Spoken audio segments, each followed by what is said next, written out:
Good evening, ladies and gentlemen. Good evening to the listening public, the people here on the island of Nevis, those on our sister island of St. Kitts, those who are listening throughout the Caribbean and in the United States, Canada, the United Kingdom. Wherever you are, good evening to you. It is a beautiful, beautiful night here on the island of Nevis.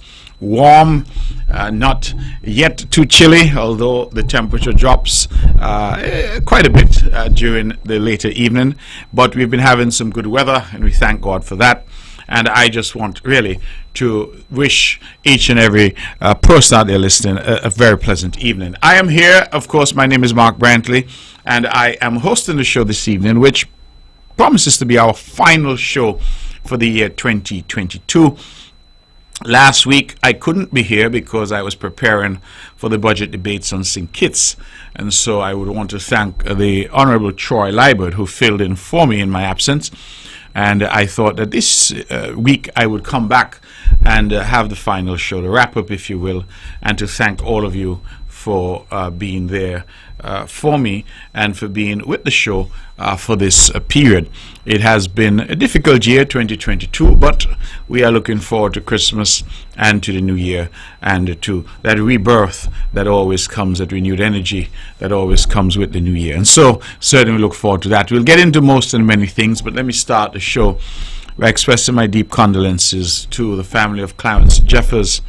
Clarence is someone who is well known to many, avid churchgoer, an Anglican by faith. He certainly was somebody who was very instrumental in the Concerned Citizens movement, and he would have fallen ill and succumbed to his illness. I would want to extend to Clarence's family my deepest condolences, to all those who survive him, to all those who mourn. To the wider CCM family, I would also extend my deep, deep condolences on the passing of Clarence. He was always there, part of our executive. We always used to ask him to pray because his prayers were always fascinating when he did so. But we have lost Clarence Jeffers, and I say all the time that, in the middle of life there's death. From the moment we're born, we start to die. And so we have to prepare ourselves for it, even though when it comes, it is never easy, and in fact poses great difficulties to us all in terms of our emotions, in terms of that grief and that sadness that we face. It is odd in a way because we expect to die, but are never quite prepared for it when it comes. But Clarence is, we hope, in a better place. We hope that his faith endured to the end and that God will be kind to him. And we certainly wish his family all the very best in this very difficult period. I like to remind them that, the sorrow and the pain will come, but that joy always comes in the morning, and that as time goes by, we get healing. And so to the family of Clarence Jeffers, whom we have lost, I extend my deepest condolences. Let me also extend my condolences to the family of Gloria Bartlett from right there in Charlestown. She too succumbed after a short illness in hospital. I want to express my deep condolences to her family, her children. I can think of Tessa, I can think of Claire, I can think of Donald, my very good friend. All of the relatives, all the siblings, the children, the grandchildren, the entire family circle, to indicate how sad it is to have heard of her passing. And she too was a stalwart of the CCM, Concerned Citizens movement, a very strong supporter. Family has always been very supportive of the party, and I know personally they've been very supportive of me. And I would really like to take this opportunity to extend my deepest condolences to the family, and again to pray that they find comfort. As I always say, I'm hopeful that the prayers of the multitude will comfort them in the hour of bereavement. And so to the family of Clarence and to the family of Gloria, I extend my very deepest condolences to you, and trust and hope that you will find some comfort in knowing that your relatives lived good lives, they lived long lives, and they contributed immensely to the quality of life that we all enjoy here on the island of Nevis. So may their souls rest in peace, and may they rise in glory. God bless you. And I pray and hope that you find comfort in these words from us here at On The Mark, and that you can move forward knowing and being comforted by the fact that your loved ones were loved by many. Ladies and gentlemen, this is On the Mark. I'm your host, Mark Brantley, and we, as I said, will be having the show tonight. We will be engaging with you on a number of matters. The elections, of course, came and went on December 12th, and I would like to once again register my deep appreciation to the people of Nevis for reposing their trust and confidence in myself as a leader of the CCM, as a Premier of Nevis, giving me a second term as Premier of Nevis, but also in the team that we put forward. We went into the election with 4 seats. We regrettably lost a seat in St. James to the Honourable Alexis Jeffers, fell short by a mere 8 votes.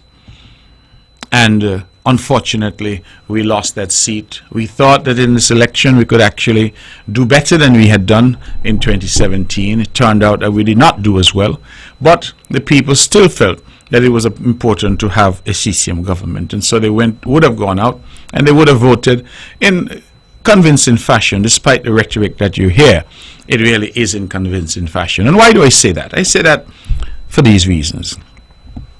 In Gingerland, we know that is a safe seat, has been made so since the days of the Honourable Vance Amory of blessed memory. Eric Evelyn won all the boxes in St. George, Gingerland, all. And he won that seat very easily.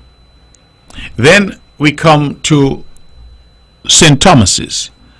In St. Thomas's, we had 5 boxes in St. Thomas's, and of those 5, the NRP's incumbent, the Honourable Cleon Stapleton Simmons, won 4. And our new candidate, the Honourable Latoya Jones, she won a single box.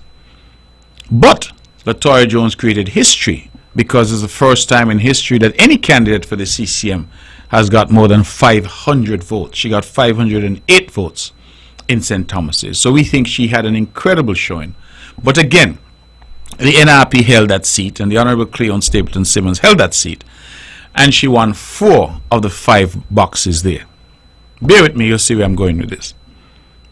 In Charlestown, St. Paul's, the incumbent was the Honourable Spencer Brand. There were 6 boxes in St. Paul's, Charlestown.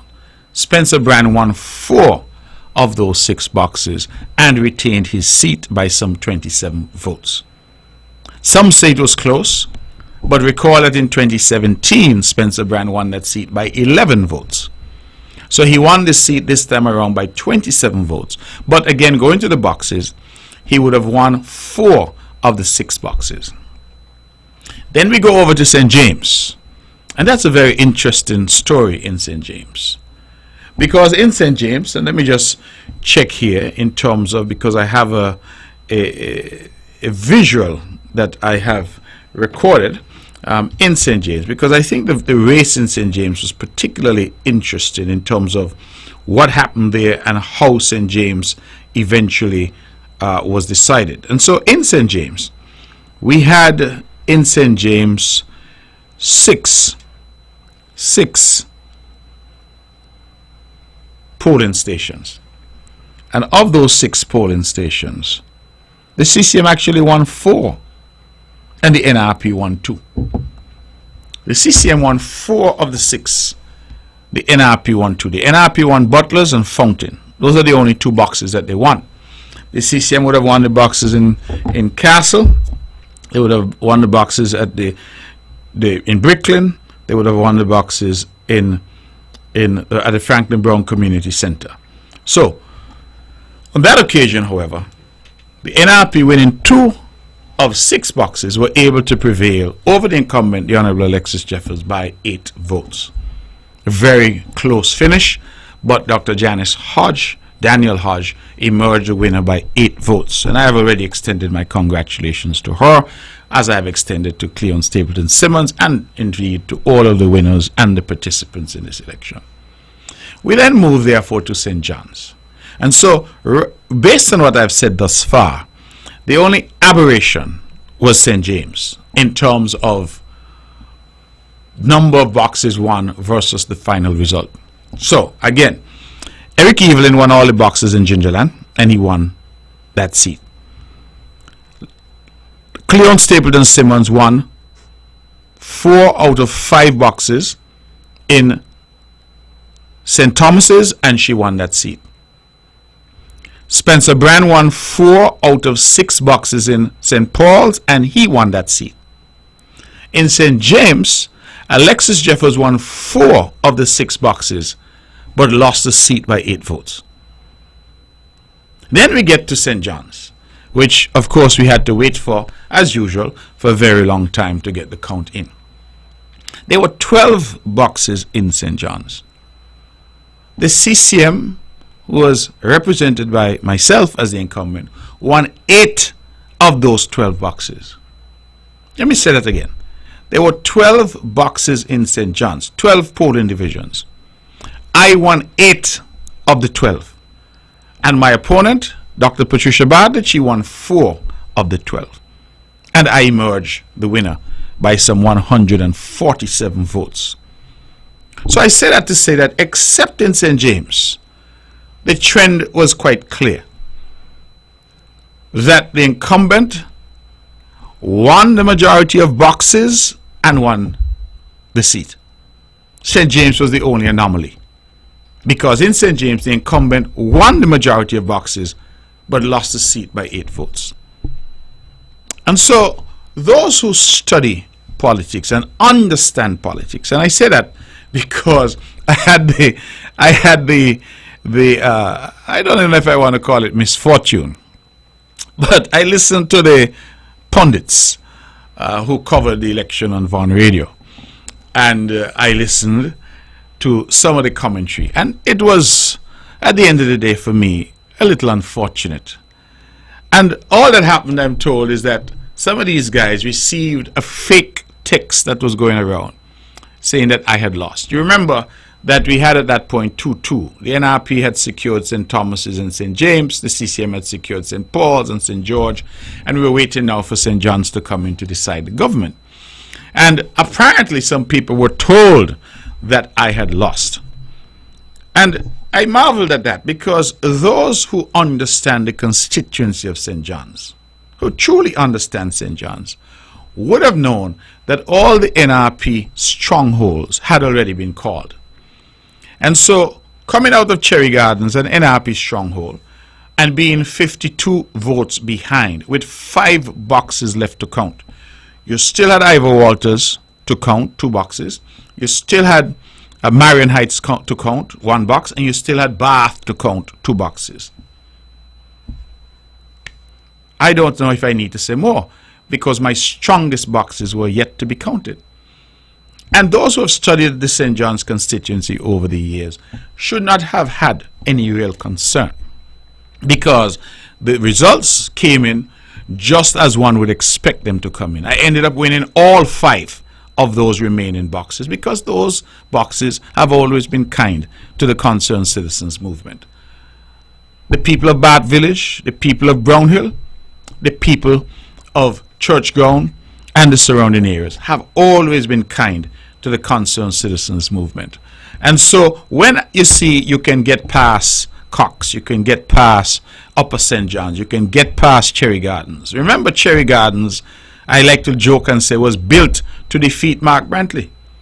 Cherry Gardens was a created community, and NRP supporters were moved in from all over to be put in Cherry Gardens, because the NRP who built it wanted to use Cherry Gardens as a base to consolidate their hold on St. John's. I have, however, never surrendered Cherry Gardens. I go in there all the time, I engage beautiful people in their beautiful community, and whatever I can do, I do in Cherry Gardens. In fact, I was there recently when they had a Christmas special there on the court, and remembered, of course, the lovely Tav, who passed away in a tragic accident. And so I have been in the community, I continue to remain in the community, but the community ordinarily, usually, would vote for the NRP, and on this occasion it was no different. But when you look at the boxes, Cox voted for NRP. We got to the flats, the people there of Coal Hill and the surrounding areas voted for me. We got over to Brown Pasture, they voted for NRP. We came down to Cherry Gardens, 2 boxes they voted for NRP. So the NRP won the box in Cox, they won the box in Brown Pass, and they won the 2 boxes in Cherry Gardens. That's 4. But there were 12 boxes, 12 polling divisions. In number 2, 12. So you win 4, you lose 8.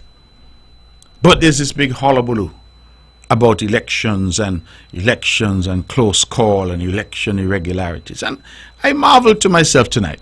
I said, you know, I've been around elections for a while. The only election that I'm aware of since I've been involved in active politics that we had evidence to prove that there were massive irregularities and fraud was the election of 2011. Because not only had they removed hundreds of voters illegally from the list, they then got this black fox that they use to create this problem at the end of the evening. And even with that, they said I lost St. John's by 14 votes, 14 spoiled ballots, but 203 CCM supporters had been surreptitiously removed from the voters list in the dead of night. In the dead of night, most of them showed up with their valid ID, only to be told, sorry, your name is not on the list, you cannot vote. And it was a plan, it was orchestrated. I say all the time that when we had the case, a young woman from Bahat Village showed up, said she wants to give evidence because she was not allowed to vote. And when they checked, the reason for her not being allowed to vote was that the electoral official said she was deceased. Now, that may be a big word. All it means is that she's dead. So how could a dead woman walk up to the courthouse and say she was not allowed to vote? They removed people willy-nilly once they perceived. And that is why I keep reminding the people of Cane Garden, because nearly all of them in Cane Garden were removed from the voters list, because most of them are Guyanese, and they said the Guyanese support CCM. I have lived long enough now to hear some Guyanese say they're voting for NRP, they supported NRP. I said that is your right, but don't forget the history. Don't forget the history, because there was a time here in this island and in this country where non-nationals could not live in peace under an NRP administration. Now I hear some of them talking and say, oh, CCM this, CCM that. I tell them, listen, we may be many things, but we have not harassed people, we have not victimized people, and some say we are too soft, but I believe people should be treated like human beings with dignity. And that has been the leadership style that we've adopted. So all of those Guyanese in Cane Garden were removed from the list. The only couple families that were not removed, they said, were NRP supporters. And I went to court because I felt that there was reason to go to court to correct this massive fraud that had occurred. And Hensley Daniel was declared null and void. And the seat was declared null and void. Created history, because election petitions are some of the most difficult court cases to prove. But so overwhelming was the evidence of fraud in 2011 that both the High Court and the Court of Appeal said, listen, there's nothing here.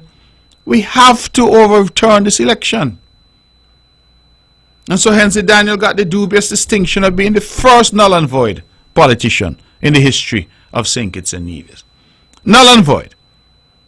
Election overturned. Mr. Parry, who was then the premier in his wisdom, decided to call a fresh elections. And this team, led by Vance Hamry, won the election in 2013 and went into office. And we have been in office since.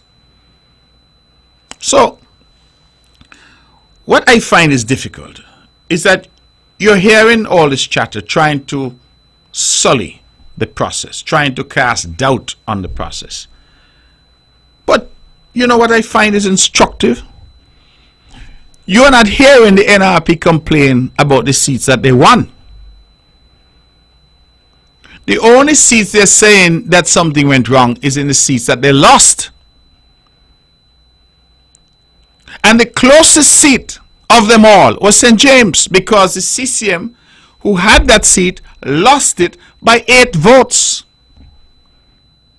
You don't hear the CCM complaining and saying that there were irregularities and fraud and calling the electoral office into disrepute because we lost by 8 votes. 1, 2, 3, 4, 5, 6, 7, 8. That's what we lost by in St. James. We lost in St. Thomas's by just over 200. You don't hear us saying that there was fraud and irregularities and the system is corrupt. The NRP won those 2 seats. As far as they're concerned, all is well with the election in St. James. All is well with the election in St. Thomas's. But they lost in St. Paul's. They lost in St. John's. They lost in Gingerland. And suddenly, the whole system is corrupt. But it's only corrupt in those constituencies. So according to their narrative out there, the CCM rigged the whole election, but we forget to rig it in St. James. And we forget to rig it in St. Thomas's. We only rigged it in the constituencies that we won. I mean, it is just preposterous. And I just believe that rather than continuing this charade, the NRP just needs to accept that they fought, they put everything they had out. Somebody said to me they left nothing in the tank, and they came up short. And not just little bit short, they came up short significant. You hear what I tell you? In town, they won 2 of 6 boxes. The CCM won 4 of the 6 boxes. In Gingerland, they lost every box. And in St. John's, they won 4 of 12 boxes. The CCM won 8. So if you use the boxes as an indication of the strength or weakness of the parties in the relevant areas, because remember the boxes are distributed geographically. And what does that tell you? It tells you that the NRP strength is in Cox. There's some strength is in Cherry Gardens. And in this case, in Brown Pasture. CCM was able to make some inroads in Upper St. John's in the Coal Hill area, the EPPS. And then everything else was CCM. 2 boxes at Ivor Walters, 3 boxes at Marion Heights, 2 boxes in Bath. So, when you really analyze, and I'm not talking about emotion, because I go back to the pundits that were here on election night at Vaughan Radio. And when I listen to some of the, I can't use a better word than nonsense that some of them were talking, because they got a little fake information that I had lost. If they were not operating on emotion and what they wanted to happen, as opposed to doing a proper analysis, they would not be making some of the foolish statements that they made. But they clearly don't understand the politics, nor do they understand the terrain of St. John's. Because when you listened and you heard some of the commentary and the effort to explain why I lost, and all this time I'm home, you know, I actually fell asleep at one point. Troy Liberd woke me at, I believe it was after 3. Could have even have been minutes to 4. And he said to me that there had been a delay in the count because of this issue of some 16 ballots. And I said, well, what is happening? And he said that he had gone down to the Culturama village where the count was happening. And then he told me something interesting. He said the NRP candidate was there. I want to say that again, you know, because I hear all kinds of things being said out there. The Honorable Troy Liberd rang me at my home after 3 in the morning on December 13th. And he said there had been an issue with the count and that the NRP candidate was present at the counting station. And when I heard him say that, I said, well, okay, if she's there, then I will dress myself and I will go there also, because I don't know what's going on. Because the presiding officer and the person who was in charge of the count there, Mr. Rowan Claxton, he has this rule where he does not allow any cell phones. So I could not get any information from my counters. I had 2 counters, so Jermaine Anthony and Mrs. Josette Myers, I got no information, complete blackout of information. So I was at home, the candidate, not having any idea what was going on at the count. Until Troy called me, told me what was happening, and then I said, Troy, if the candidate for the NRP is there, then I should also be there. And I got dressed. My wife, my daughter, my brother, who was visiting from the US, the four of us jumped into the vehicle. When we were backing out of my gate, Troy called back and said, no need to come. The matter has been resolved. The people there have agreed, and the NRP candidate has left. I said to Troy, I'm already coming out the gate, ready dressed. I'm going to come anyway. And so I decided that I would go anyway. When I was driving there, I actually passed the NRP candidate on the road. I assumed she was headed home. I believe it was just above Hosford's, in the vicinity of Marion Heights area, that I passed her going home, clearly coming from the counting station. And I went down there, and when I went down there, it was all over. It was all over. I saw Stephen Hector and Zulu Howell, who were apparently counting for the NRP. I saw my agents. Everything was locked up, boxes closed up. And then I asked about what had happened. And they sought to explain what had happened and said that it sent the information to the supervisor. And the supervisor went ahead and made the announcement. Now, I am now hearing stories about people having ballots in their bosom. Some people are given 2 and 3 ballots stuck together. I am hearing all manner of things that are being said. And I keep asking myself, why? If you go into a race, as all of us go into from time to time, you apply for a job, you go into a foot race, you go into a football match. France just played against Argentina in the finals of the FIFA World Cup. Excellent game, but at the end of the day, Argentina won. Somebody is going to win, and somebody, by necessary inference, is going to lose. Why is it every single time that we go to the polls and the NRP loses, you start to hear all of these stories? So people had ballot in their bra, but only in St. John's. People were given 2 and 3 ballots, but only in St. John's. There were all kinds of irregularities, but in St. James, where the CCM won 4 out of 6 boxes and lost by 8 votes, it was a perfect election. No problems. In St. Thomas's, it was a perfect election, no problem, because NRP won those seats.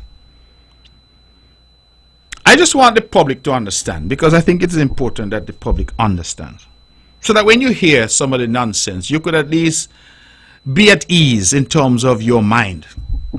1, nobody from CCM had anything to do with the electoral process in the sense of any preparation of lists, any preparation of the ballot boxes, or anything of that nature. That is done from the supervisor's end and his electoral officials, not the party. We have no involvement in that, and not the NIA, because elections are governed by the federal government. So we had nothing absolutely to do with that. The morning of elections, the CCM had the same frustrations with the list, because the way they had divided the list, some people accustomed to vote here were being told they had to go elsewhere. I ran into a supporter of mine at Marion Heights, for example, and she told me she's going back to her office. I said, why? She said she had already gone 2 places to look for her name, and she was fed up. I made some calls to my agents who were handling the list for me. They told me where she had to go. She ended up having to go up to Brown Pasture to vote. And I begged her, please be patient. So people had early frustrations. In fact, if anybody were to have regard to 2 interviews that I did early in the day, I indicated in those interviews the frustrations that some were experiencing. But it was a frustration experienced by everybody, because there were some little issues with the list, but as the day went on, those issues were ironed out. There's no fraud there. There's no disadvantage to any one side or the other. Everybody had to deal with it. Matter of fact, I went to Marion Heights, and when I went in, my opponent was in there talking about the same issues with the list. And I sought to intervene to say, well, could we? And she said, don't say anything to her, and I left her. Because clearly she was very emotional, so I left her. I was in the line to vote in Cox when I was accosted by an NRP fellow who came there, and all those who were in the line were shocked because of the attitude he came there with and telling me about lists and there are going to be problems today and whatever. I said, I don't prepare lists. If you have an issue with the list, call the electoral office. That's what I was also forced to do, to call the electoral office if there's an issue, to call the supervisor if there's an issue. So we had nothing to do with that process. There were no CCM activists involved in that process, unlike in 2011. So the truth of the matter is that you have these wild allegations being made. And you know something? I actually predicted it, you know. Those who followed our meetings would remember that I said that if I were to be running a race against Usain Bolt, 100 meters, I know that I will lose. And so before the race, I started to say, boy, this hamstring bothering me. Oh, if it rains tomorrow, I don't run so well when the track is wet. If the sun is out tomorrow, I don't run so well when the track is too dry. You start to get the narrative going early o'clock. So when you lose, you start to say, why, that hamstring, that hamstring, that hamstring. And this is exactly what NRP was doing. Recall, they had a march about electoral irregularities. Prior to the election, they were setting up the narrative. They were setting up the narrative because they understood the sentiment on the ground was not with them. And that is what this was about. Now I just want the public to understand the process. When we are going to vote, and those of you who voted could bear me out, in every single polling station, you have the electoral officials. Those are appointed by the supervisor. And then, this is the point I want to make, you have a representative from the NRP and a representative from the CCM. Every voter who comes to the door is asked your name, state your name, and both NRP and CCM representatives have an opportunity to confirm that that is Mark Jones who has come to vote. They tick him off on the list. He's at number 171, Carpenter, Mark Jones. He shows his ID. That is Mark Jones. Both parties have agents in the polling station. So, when you hear this story now about how much people had ballot in their bosom and how many people were given multiple ballots, you ask yourself, well, where was the NRP or CCM agent for that matter? Well, I guess NRP is who making the allegation. So where was the NRP agent when all of this was going on? Because that is what they're there to do. They're in the polling station to monitor the process. And every polling station I went to, and I visited them all 12 in my constituency, the NRP agent was there, the CCM agent was there. They're armed with their pens, they're armed with their paper, they're armed with the lists. They were there and they observed every second of the polling process on the day. But the safeguards don't end there. Before the polling starts, I was in Cox. Chantel Bartlett, I can call her name. She's my good cousin. Chantel was the presiding officer in Cox. Chantel came out with the ballot box. The ballot box is see-through plastic. She came out with the ballot box. She opened the ballot box in front of everyone. And she turned it over to show that it was empty. She showed everybody in the crowd that it was empty. And then she sealed it. Again, not only thus us in line saw it, but those who are the agents for the political parties would have seen it. My agent in Cox was Twana. Twana would have been there and she saw it. I can't recall who the agent for the NRP was. But they saw and observed everything. And the candidates are allowed to go into the polling stations all day. We're going back and forth and going in. So up on the flats, for example, Cadilla was up there for me, and I think this lady, what's her name? Annette Morton was there for NRP. So if something was going on, well, you don't think when the candidate for NRP came in, Annette would say, girl, I see this thing, this ain't right. Or when I come in, Cadilla would say, well, Mark, I see this thing, this ain't right. Every station I went to, I asked the same questions. Everything going all right? My agent said yes. No problems. Except, as I said, the early problems involving people's names on the list and people being moved from one area to the next, the way the lists were broken out. So, at the start of the process, people have access to see that the ballot boxes are empty. We have agents from both political parties in the station at all times, observing everything that is happening. When the polling is over, before I go that, so let me start again. The ballot boxes are open. Everybody can see they're empty. They're then sealed.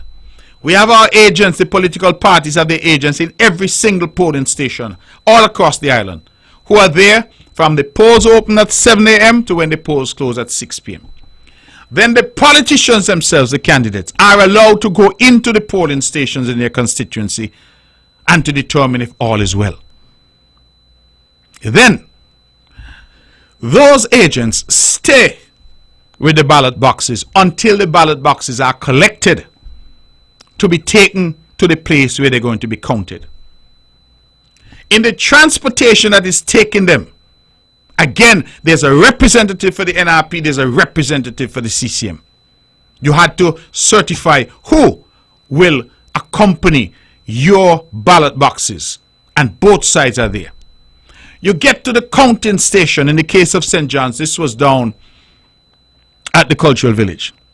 And when you get to the counting station, you have 2 people counting for CCM, you have 2 people counting for NRP, and then, of course, you have the election officials. So, at what point am I asking, was there an opportunity for CCM to engage in something, or for that matter, for NRP to engage in something in that process that I have described? At what point? It is because NRP knew that in 2011, they decided, what we're going to do, we're going to fix it at the electoral office. We're going to prevent them from voting. Because we understand that we must prevent them from voting, because it's hard now with the voter ID and all of that, with the system that I've suggested, for people to come in and vote irregularly or vote in people's name and that kind of thing.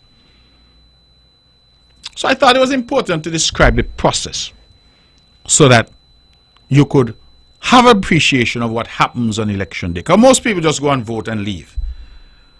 But we who are involved in this process, there are safeguards that are built in. And that is the process, and that has been the process. So I hear, as I said, all these rumors and this talk and this attempt at justification, and I hear all kind of, oh my goodness, hell and fury, and they go in court. And let me just say, if NRP wants to go to court, that's a matter for them. That's a matter for them. Electoral law, as I understand it, requires 2 things to be, if you want to have a successful petition. 2 things. You must prove, firstly, that there's some irregularity or illegality. That's the first thing. If even you are able to prove that, you must then go and prove a second thing, that irregularity or illegality affected the outcome. Let me use the example. In 2011, our candidate in town was Michael Perkins. And Michael Perkins would have run against Roberto Hector. Many names were removed from the voters list in town, just as they were removed in St. James, just as they were removed in St. John's. But the margin of victory in town was so large, when compared to the number of voters illegally removed from the list, that it made no sense to go to court. That's why we did not challenge St. Paul's in 2011. Because if we challenge St. Paul's and we say the margin of victory, for sake of argument, I can't remember the numbers, but let's say for sake of argument, Roberto beat Perkins by 150 votes. And we could only prove that 70 people were removed illegally from the voters list.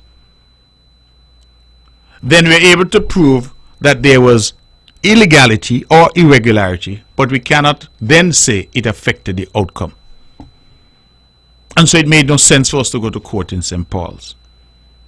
In St. James, again, significant numbers of people were removed from the voters list in St. James, but Alexis was still able to beat Patrice Nisbet in 2011. And in St. John's, I fell short by 14 votes, 14 spoiled ballots, but 203 people in St. John's had been removed from the voters list illegally.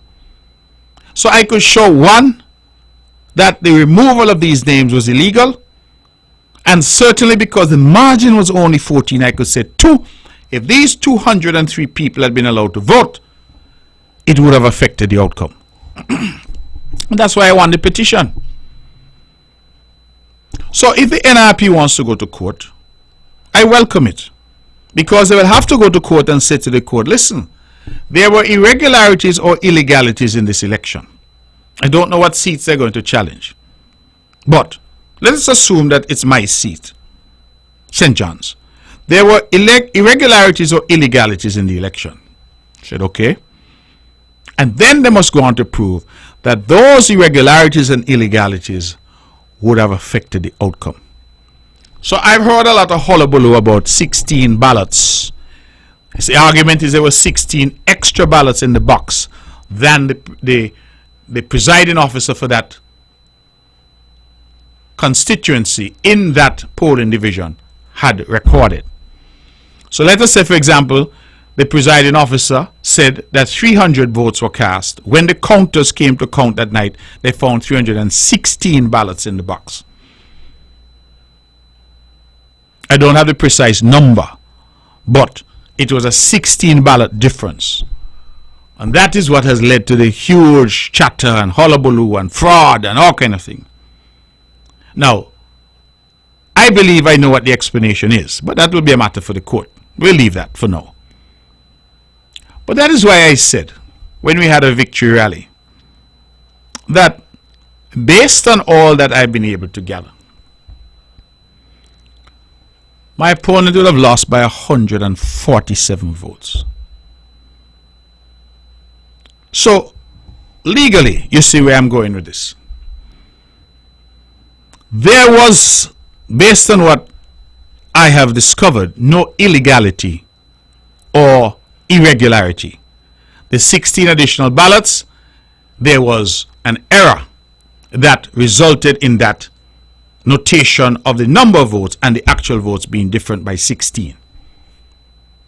But I go further and say that based on the two-pronged test that the law requires, even if there had been some irregularity or illegality, and there was none, but even if there had been, the NRP would have to show that those 16 ballots would have affected the outcome. And that is why I made bold to say that my opponent could have the 16. In fact, she could have another 16 on top of that. In fact, my opponent could have 146. Because if she got 146, I would still win by 1. And that's all you need to win by. So the outcome would not be affected. Even though, as I said, based on what I've gathered, there was absolutely no irregularity or illegality. Simple error. And as I said, if they go to court, that no doubt will be explained to the court. So I have no concern, and I want the CCM supporters out there and the island as a whole to just settle down. Understand that what you have here are people looking for an excuse. They spent, I have never in my life, and this was my 9th election, 9th in 16 years. And I have never in my life seen so much money spent in an election in Nevis. Never. I just could not believe some of the things that came to my attention. Who get fridge, who get stove, who get money in envelopes. In fact, some people got $260 in an envelope with a note asking for their vote. People were paid to stay home. Don't go out to vote. People were paid to vote. And I am not just saying this. This was the reality. And I believe the problem now is that having spent millions of dollars, the NRP only held on to the one seat that they had, and they picked up St. James by a mere 8 votes. And they lost the rest, and they lost the government. And so you're now looking at 5 more years, and all of those people who put their money in the kitty, expecting they're going to have access to the Nevis treasury to get it back out multiplied by 10. They're now licking their wounds and saying, Lord, my money gone down the drain. And that is what is happening here. And I think that our people just need to understand, and that a lot of this rhetoric that people are buying into about fraud and all of that, you say, where is the fraud? All these foolish stories about 2 and 3 ballots, ballots being given to people, ballot in woman bosom, ballot this, and all these extra ballots. That, where were your agents when all of this was going on? Where were they? You had this big conspiracy, but your people didn't report anything to you. And it appears as if, based on the narrative from the NRP, that we only conspired in the seats that we won. So we tell Zook, by Zook, you could go ahead and lose, nobody will go conspire out there for you. And Latoya, you could go and lose, nobody going to conspire for you. But we're going to conspire for the rest. I mean, absolute abject rubbish. And that is what happens, because you see, in CCM we lost some ground. And I will say it publicly here. We were taken by surprise because we never anticipated seeing some of the things that we saw. We never saw those things in politics in Nevis before. So we recognize what was at play. We had people in the bosom of CCM who were actively campaigning and engaging in activities to damage us. And we recognize that. But at the end of the day, we're still standing. We're still the government. And those who wished all manner of things, including, unfortunately, some of your pundits, Webber, if you're listening, because when they got that false information, man, they felt like they were in heaven. Hear them start to say, oh, me home a cook, and I put it on the internet, and that's wrong. So I suppose if you cook and you don't put it on the internet, that's okay. Minor foolishness is what they were majoring in, minors. Because if I, as the leader of Nevis, try to show that, listen, I have a life outside politics. Yes, I like to cook. Some people, Eric, he likes to dance. Eric can't cook, but Eric is a great dancer. I can't dance, but I could cook. Alexis goes to the beach every Saturday. He cooks down there on the beach. Fish water. I've been there with him. So we try to show things and using social media to say, listen, at the end of the day, we're just ordinary people. We do ordinary things. We try to go and exercise. We try to cook a little something for the family. That's what families do.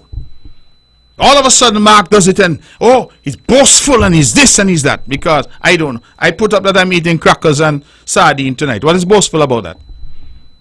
But I heard the commentary. Because they had received the false information and they were now saying, oh yes, he out of office. So let me tell them all the reasons why he out of office. I heard one of the pundits say that he had no knowledge himself of this, But people had said to him that I like to flaunt my wealth in people's faces. And that is very childish. That is wrong. People don't like leaders to flaunt their wealth in their face. Mind, he started by saying he don't know. But he has heard. And went down to town on me. And I'm there thinking, I said, listen. My mother, blessed memory, said, don't do things for people and talk about it. But if the people of Nevis only knew that I cannot point to a pencil that I can say with some surety that I got out of politics in 16 years.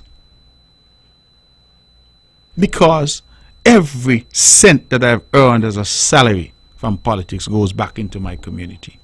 Every cent. When I entered politics in 2006, I had what I had already. Whatever I have, I had it already. And so I have never looked to politics for material gain. I've always said that I've come to make a contribution. And when I feel that I cannot contribute any further, or the people said to me they don't want me any further, it is time for me to go. I have not come to stay. Nevis is not mine. I don't see it as if it is. I have come to make a contribution. And it will be for the historians to judge what that contribution is. But we have an unfortunate mentality in our island. And it came out very clearly when I listened. That if you were born in a board house with no electricity and an outside pit latrine, that somehow that is where you must stay. And I want to say that because I feel it needs to be said. That if you were born into poverty with nothing, that is where you must stay. And if you're accustomed to walk barefoot and walk to and from school in sun and rain, that is your station. And the fact that you, through your own effort and the grace of God, through studying, through going to school, making something of yourself, and through the opportunities provided to you through the grace of God by others to help you, you have emerged with some success in your life.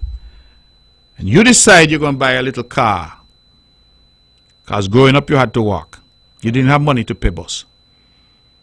You decide you're going to build a little house on the prairie. Because growing up you had outside latrine and thing you had to deal with.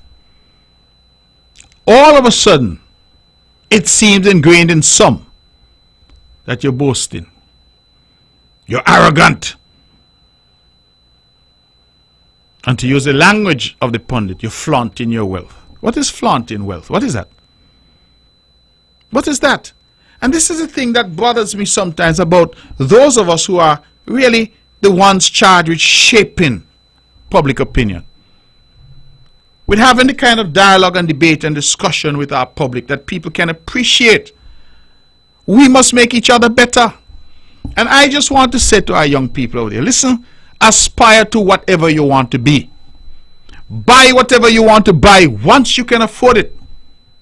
Let me add that caveat, once you can afford it. I'm not asking you to live beyond your means. But if you are and you have the ability and you want to take your family to Park Hyatt for the weekend, go. Do not deprive yourself and try to pretend by saying, boy, people going to talk about me. No. God has blessed you. And what you should do is try to help other people too. Bless other people as well. This thing that we are cultivating in our people, that somehow you must walk around in sackcloth and ashes because that shows humility. Some of the most arrogant people I've ever met in my life are those that pretend that they have humility. Let me tell you, some of the most arrogant people I've ever met in my life are those who pretend that they have humility. And we must get beyond it. I remember once talking to perhaps one of the wealthier, I wouldn't say wealthiest, but one of the wealthier people on Nevis. He had grown elderly. And he was driving a car that I did not believe was even safe for him because it was such an old car. The car wasn't even working properly.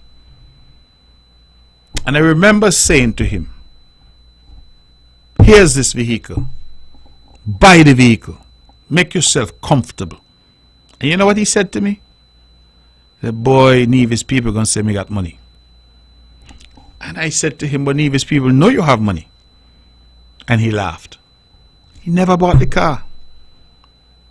I remember that a gentleman came to my office. Hard-working gentleman from the St. James area. Hard-working. You always see me got on the boots. Always working. And he came and he sat with me in my office when I was a lawyer in those days. He said, I see you with a Jeep and I like it, I like it. I said, yeah, it's a nice Jeep, man. It drives, good and comfortable. He said, boy, I've been doing well in my business, I want to buy one. He said, I done gone to TDC and I done get the quotation and thing. He said, boy, but afraid. I said, what do you mean you're afraid? You could afford it, your business. He said, man, the business doing well, I could afford it. He said, but afraid that if I buy it, Nevis people going to stop giving me work. And I was shocked. I was shocked that he is a hard-working man who had some success in his business. Wanted, in fact, he didn't want it for him. Let me correct that. He said he wanted to purchase it for his wife. That's what he said to me. He wanted it purchased for his wife. He said he wanted his wife to drive something good. And when I was there saying to him, well, once you could afford it, you have the money, you want, God, he said, boy, his concern was that if he were to purchase that vehicle, Nevis people are going to stop giving him work. And I want us to look in the mirror and examine that about ourselves, because we will never be able to move forward if we have this thing in us, whether it's a social or cultural, moral, I don't know what it is, that whenever somebody put their head above the parapet, you start to cuss them, they boasting, they this, they that. You only need a young lady to dress nicely and walk through town in her high heels. What she a play? What she a play? And we're quick, because we can't see that our people need to elevate themselves. So a lot of them running around here, bank account warm, but they might eat bread and cheese every day because them don't want nobody say they got money. Deprive themselves. Sometimes depriving themselves even of health care, a proper home to live in, to make their family comfortable, a proper vehicle to drive, because them don't want nobody say they got money. And they got money and the bank can't done, to the point that when they're dead, children are fight over it. And you hear how much millions this get and how much 100,000 that get. And I'm saying, why? Because, you see, when I heard some of the comments about me, yes, they were directed at me. And yes, I suppose that some of these fellas talking felt that Christmas had come early because they get the false texts about me losing. So I understand that. And all of them are rubbing their hands with glee. But underline it is this crab in a barrel syndrome that some of us have. That we must clot each other. And even when we are successful, we must hide it.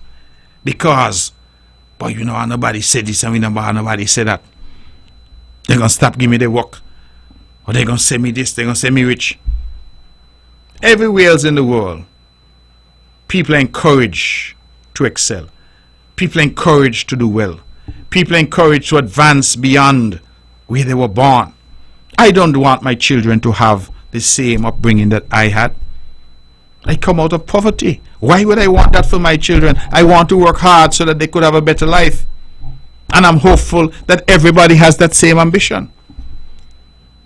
So when I have worked hard to try to give them a better life, to say to them, let us move from beyond where we used to live, with the old outside toilet and the old outside tinning shower facility, where you not shower, a bucket of water you used to have to use. Let's move beyond that. Let's get a proper home. Only to hear people say, oh, believe you this and you're playing that and you're playing the other. We need to get beyond that. As a society, we need to get beyond it. And if it is that you want to put on a nice suit or a nice pair of shoes, or a young woman you want to carry a nice handbag, it's your call.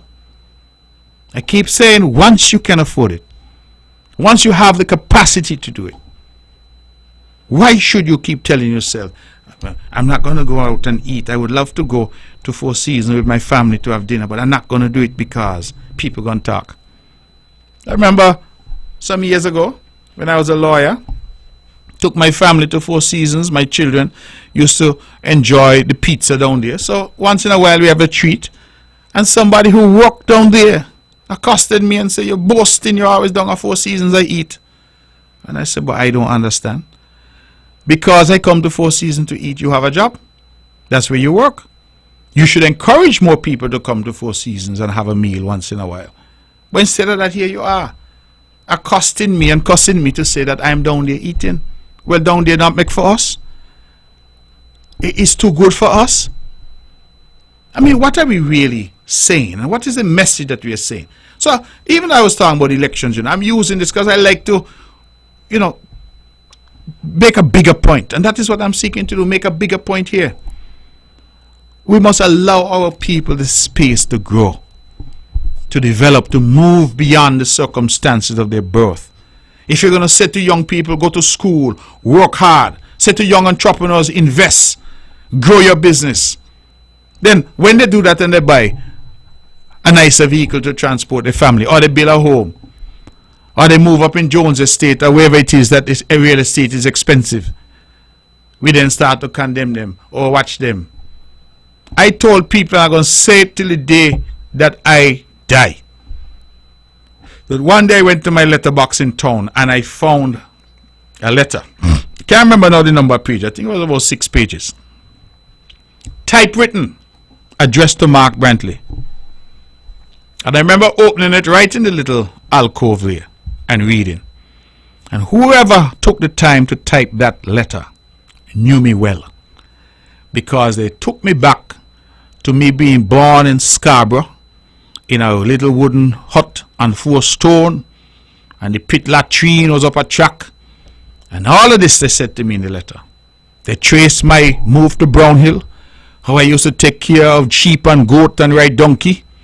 All of that they said in the letter. And then the letter got to the punchline, to the end, to say that I'm now driving BMW and feel that I'm better than people. And the letter was not signed. The first thing that struck me, I said, imagine somebody going to take their time to write this epistle, typewritten, and then nobody sign it. Put it in an envelope, get a stamp, post it to me.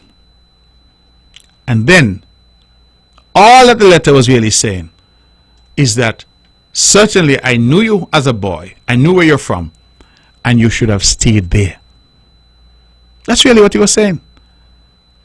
But you know the irony? The same people would look at you and say you have no ambition. You see why you must seek to live your life at peace with all men, but understand that you will never satisfy people. So live your life. Live your life and do the best that you can do and do all right by all people. But never ever expect that you're going to satisfy them. You know, in the charge given to us by one of my favorite pastors, Pastor Josiah. I love to hear him preach on the Seventh Adventist Church. And he said something that was instructive. You know what he said? He said to the government, those that praise you today will be the ones to condemn you tomorrow. Those that today cry Hosanna for you are the very ones who tomorrow will say crucify you. That pierced my heart. That stayed with me, and it will always stay with me. Because too many of us are seeking to live our lives to please people. You can't please people. You cannot. They crucified Jesus, who was without sin. And when given a choice between Jesus and who it was, Barabbas, I hope I have that correct. They said give them Barabbas. That's who they freed. And crucified a perfect, righteous man in Jesus. And I said that to prove the point that that is the nature of man. So sometimes when I hear the attacks and I hear what is being said. And it's as if you vex with somebody because they're successful. You're upset with a man because he buy a little car for his family. You're vexed that he build a house. You know, in this last election, somebody said to me, he said, Mark, maybe I shouldn't say so. But you know one of the problems that Alexis Jeffers faced in St. James? I said, what? He said he built a house. So what do you mean he built a house? How could that be a problem?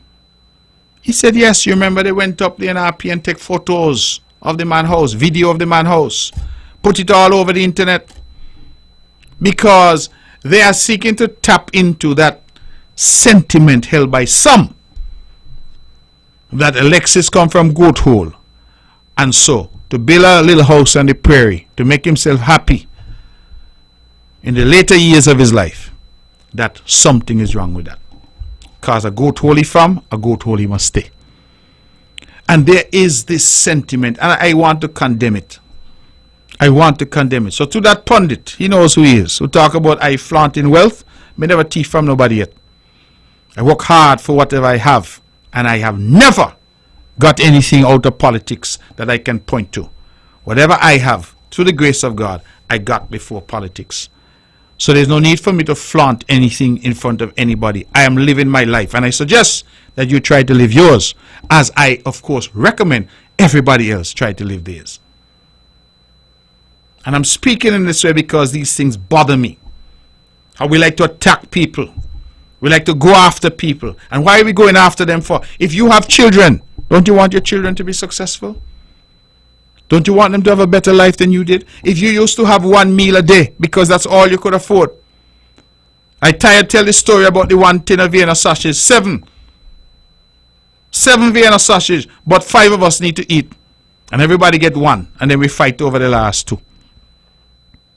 Tired tell the story. Right? That's how it used to be. And so when these things happen, in fact I said 5 of us, but 6 of us who used to have to eat. I forget my Uncle Jolly. And so we used to have 1 left of the 7. So let us encourage each other, not badmind each other. Now if people are out there doing illegal things, corrupt things, selling drugs and engaging in illegal activity, and that's how they make their money and get successful, then of course we all condemn that with one voice. But hard-working people, people who go out there, whatever their profession or trade may be, and try to advance themselves, why are we fighting them? I see people in the past have said they leave Nevis and go and sink it, ply the trade in sink it because it's down there, the attitude is different. Over here, people always want to remind you. Remember you used to walk barefoot. Remember you used to ride donkey. Remember you used to this and remember you used to that.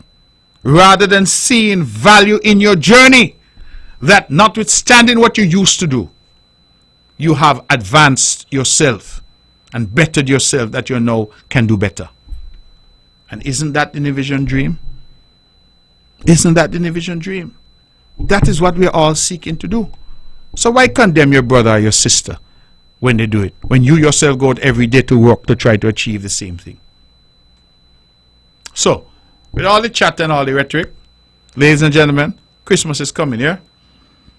I believe I want our people to just settle down, enjoy their Christmas season. Now, I normally would have some hams and turkeys, particularly for those persons in the community, the elderly and people like those. I want to apologize.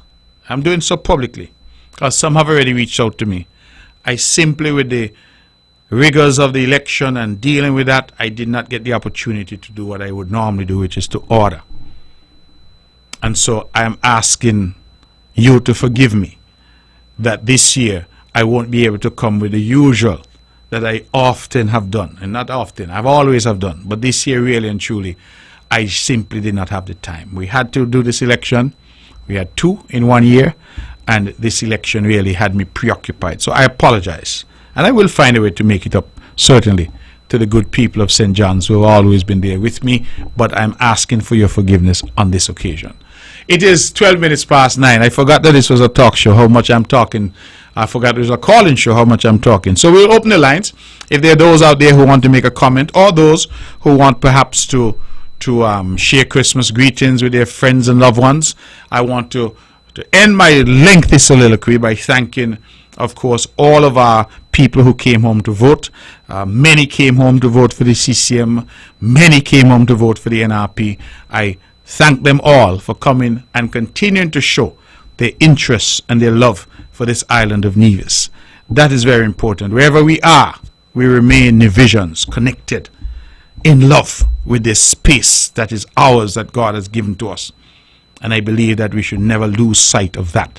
So wherever you came from, you came, I trust and pray you got back safely. Thank you for participating in the process. Let us go to the phones and take some calls. If there's anybody out there who wants to talk to us, 869-469-1616, 869-469-1700. Those are the numbers to call. Now, incidentally, I should alert the public that I have had congratulations extended to me by the Honorable Cleone Stapleton Simmons, and I too have extended congratulations to her. I have extended congratulations publicly to the Honorable Janice Daniel Hodge, and to the Honorable Cleone Stapleton Simmons. I've done with Cleone publicly and privately. I have extended congratulations to all the NRP candidates who would have contested. In fact, I did that on my very first call as Premier of Nevis for a second term to Vaughan Radio. I have not yet heard anything from the NRP leader or from my opponent, but I suppose in the fullness of time that will come. But I certainly congratulate them on their effort, and we have 5 more years. The CCM has some work to do to regroup. We have to now start to think about succession. We have to think about new people coming into the party with new ideas. We are working on those things from early, and we have already brought in a young woman in Janelle Nisbet, who we think is bright, is capable, and ticks the boxes. Young female. I think that was demonstrative of our commitment to having women at the table. It's important, and we want more women at the table. And so we'll be looking for more candidates. We'll be looking for more infusion into the party. We're looking very carefully at bringing people in who could advance. And as we rebuild and regroup around a new set of faces and around new sets of ideas, we think the CCM will be in excellent hands going forward for the next election, which we hope will be in another 5 years. So that is where we are, and we will continue to do our very best to serve the people of Nevis. Let's go back to the phones then and say good evening. You're on the mark. Good evening, Mark. Carlton on the phone. How are you? Good evening, my brother. I'm well, thank you. Yeah, I had to get up out of my bed. I had no intention in calling. I wanted to just listen to you. Yes. But you punch a note that mean a lot to me, and I'm getting older. Mark, when I was growing up in St. Kitts, in Sandy Point, I grew up in the less fortunate house down there. Very poor. Mm-hmm. And where I am today, up to today, I was reflecting and hoping that Kittitians and Nevisians will try to lift themselves up and work and go places like Four Seasons where I do go. Mm-hmm. Like what you say. Mark, you see me? Anywhere in the world I want to travel, I travel. I go World Cup, I go Test cricket in England, anywhere. Mm-hmm. I spend my money. But Mark, I see some avenue in St. Kitts where people in Nevis can make a lot of money. And I want to encourage them. Mm-hmm. You see, my line of business, I am tired of working now. Mm-hmm. So I want young people in St. Kitts and Nevis who think they're poor, just throw it at. What is poverty? You could make yourself poor. Get up, do something. I want people in Nevis to start thinking about learning to become good watch repairers, diamond setters, learning to craft and make names from gold, cut them nice. These trades that I make mention just now, they are trade that I make a lot of money from, and I don't do them anymore. Mm-hmm. I refuse in a month at least $15,000-$20,000 work easily. Why? I don't have no young children to work for, and I've been working since I was 9 years old. Mm-hmm. I'm now 62. Mm-hmm. But Mark, you make me get up off my bed, come back in my room where I normally make my calls from. I want to thank you very much. And you're one of the person in this country that inspire me still to find a way in politics to see if I could coach and teach people to be welcoming, to be reasonable. Before I go off the line and give somebody else a chance, I want to say, like you, I was very disturbed with the pundits and Vaughan Radio that evening in the election. I searched my mind left, right, and center, but I could not understand what they were talking about when it appeared like you might have lost. But I was following everything, so I knew then that there was no losing game for you because I was on top of everything. I had information. So I know you couldn't lose that election. But the comments that some of them were making, I don't want to go into them tonight. I was very disappointed for educated people to be chatting such stupidness. That's just how I see it. Right. Mark, I want to thank you very much for your continued work in politics. And I see something. You're an intelligent man, and you will know when your time comes. I know you're good enough. But let me tell you, there are so many people, even in my St. Kitts here, wanted you to lose because they're very disappointed with your brilliant relationship that you have able to foster on behalf of the visions with this new Prime Minister, this new sensible, young, decent, respectable man called our Prime Minister, Dr. Terence Dew. I don't know if I got his name right, Dr. Dew. Let's say Dr. Dew. Yes. I believe he's going to be a good leader, and you have enough common sense and understanding to work as far as it depends on you with him on behalf of building the federation. I want to read something before I leave. To be sure, there is great gain in godly devotion with contentment, for we have brought nothing into the world, and neither can we carry anything out. So having food and clothing, we shall be content with these things. But those who are determined to be rich fall into temptation and a snare and many senseless and hurtful desires that plunge men into destruction and ruin. For the love of money is the root of all sorts of injurious things, and by reaching out for this love, some have been led astray from the faith and have stabbed themselves all over with many pain. No matter how much we are tempted, I want to encourage people in St. Kitts and Nevis to be careful going after riches dishonestly. It is a message that God has given me. God wants me to be very careful that people don't ever laugh at me, and He wants me to do good. So I am advising the people and Yosha tonight, Mark, let us try to be as good as we can to each other and wish St. Kitts and Nevis well, and may we help our young people to rise up from poverty. Stop looking for these lot of hands out from government and so, because our life would not be sweet. Have a very good evening, and congratulations to your party and also for the NRP for winning 2 seats. Bye, Mark. I'll continue to listen to you. All right. Well, thank you, my brother. And let me take the opportunity to wish you a very, very Merry Christmas and a Happy New Year. I am happy that you mentioned that the trade, that is your trade, that there are opportunities there. And I would really like you to consider, if you have not yet done so, finding a youngster or two and teaching them that very rare skill set that you have, which is as a jeweler to, as you say, repair watches, set rings and the like. I think that is a very valuable skill.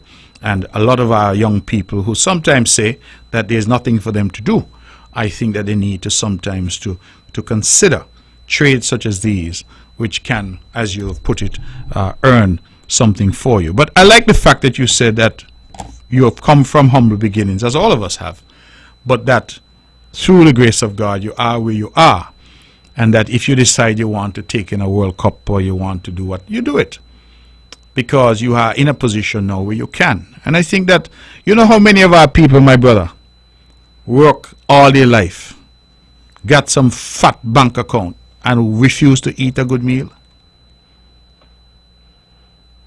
I'm saying it because it's true. You know how many of our people get to an age in life where they're in their 60s or whatever, and they're still living the same way they were living when they were 10 and 14? Because there is this fear that we have in our culture. And let me talk about Nevis. I can't speak to St. Kitts.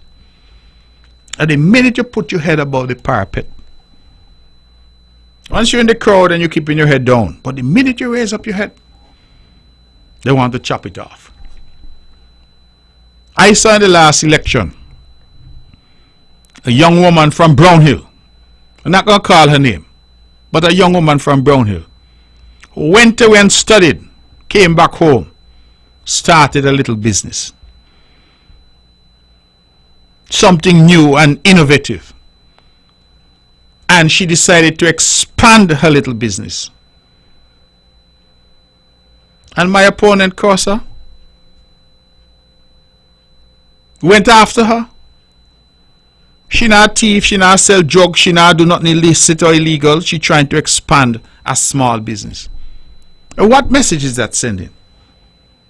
What message is that sending? As if this young person then should not move beyond their station.